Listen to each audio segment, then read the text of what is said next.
قدم ملاکر نہیں چل سکتا، بلکہ سچ تو یہ ہے کہ کسی قوم کی تہذیبی، اقتصادی، سیاسی، علمی اور سائنسی ترقی کی رفتار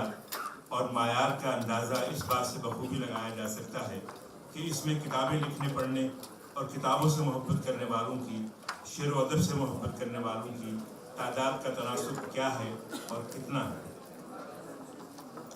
شعر و ادب اور لٹریچر کے بغیر کوئی بھی شخص سائنس، ٹیکنالوجی، معاشیات اور دیگر علوم کا علم حاصل نہیں کر سکتا۔ آپ دیکھ سکتے ہیں کوئی معاشرہ جتنا ترقی یافتہ اور مہذب ہوتا ہے، اس میں اتنی ہی زیادہ علمی، ادبی اور تحقیقی موضوعات پر کتابیں لکھی اور پڑھی جاتی ہیں۔ آپ مجھ سے بہتر سمجھ سکتے ہیں کہ کتاب اور ادب ایسا وسیلہ ہے جس سے انسان آگاہی حاصل کرتا ہے، کائنات میں اپنے مقام کو پہچانتا ہے اور دہشت گردی، مذہبی اور سماجی منافرت کہ جس خطرے کا سامنا ہمارے پورے ملک کو کرنا پڑ رہا ہے، اس کی روک تھام کا واحد راستہ کتابوں، لٹریچر اور شعر و ادب سے وابستگی کے ساتھ ہی گزرتا ہے، اگر ہم اس پر توجہ دیں۔ دیگر علوم کے ساتھ ہمیں کتابوں، فنون لطیفہ اور شعر و ادب سے اپنا رشتہ استوار کرنا ہوگا تاکہ ہماری قومی شناخت گم ہونے سے محفوظ رہ سکے۔ خواتین و حضرات، فراز صاحب نے کہا تھا،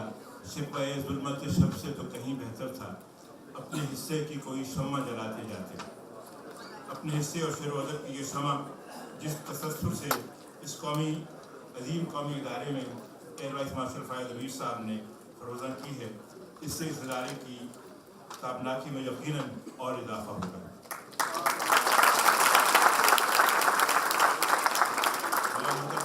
قاضی صاحبہ کا خصوصیت کے ساتھ اور ان کے معاونوں جناب عزیز مبین جمشید، شمارت جاوید، محمد انصر صاحب، احسان اقبال صاحب، کیپٹن ساجد ملک سمیت اس پوری ٹیم کا، آئی ٹی کے دوستوں کا، سبھی کا شکریہ ادا کرتا ہوں جنہوں نے اسکول پاکستان مشاعرے کے انتظام و انصرام میں کئی دنوں سے دن رات کام کیا، اور یہ سب انہی کی وجہ سے ممکن ہوا کہ ملک کے نامور اور پوری دنیا میں چاہے جانے والے شعراء محترم جو ملک کے چاروں صوبوں اور آزاد کشمیر سے یہاں تشریف لائے ہیں، یہاں موجود ہیں۔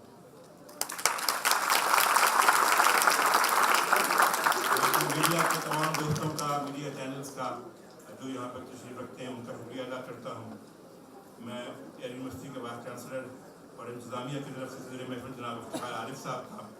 مہمان خصوصی جناب ایئر چیف مارشل کریم سعادت صاحب کا اور سبھی شعراء محترم کا بہت دل سے شکریہ ادا کرتا ہوں کہ انہوں نے اپنی مصروفیات مشاعرے کے لیے ترک کی اور تشریف لائے۔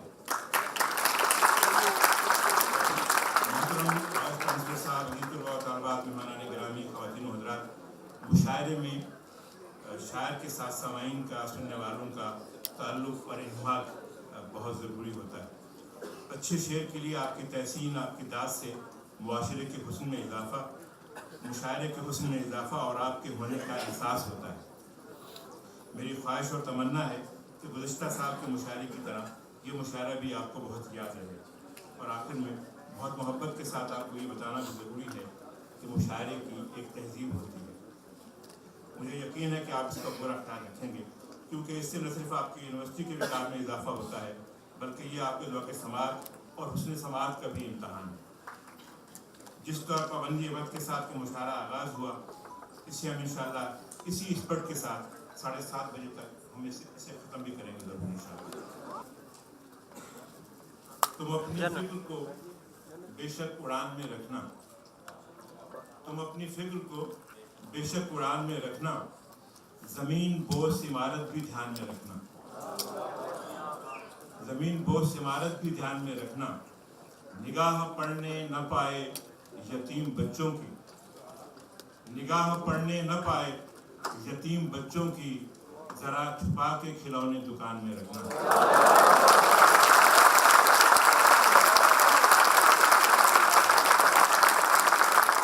نگاہ پڑھنے نہ پائے یتیم بچوں کی،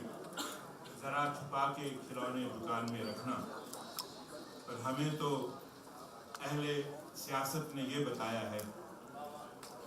ہمیں تو اہل سیاست نے یہ بتایا ہے، کسی کا تیر کسی کی کمان میں رکھنا۔ ہمیں تو اہل سیاست نے یہ بتایا ہے، کسی کا تیر کسی کی کمان میں رکھنا،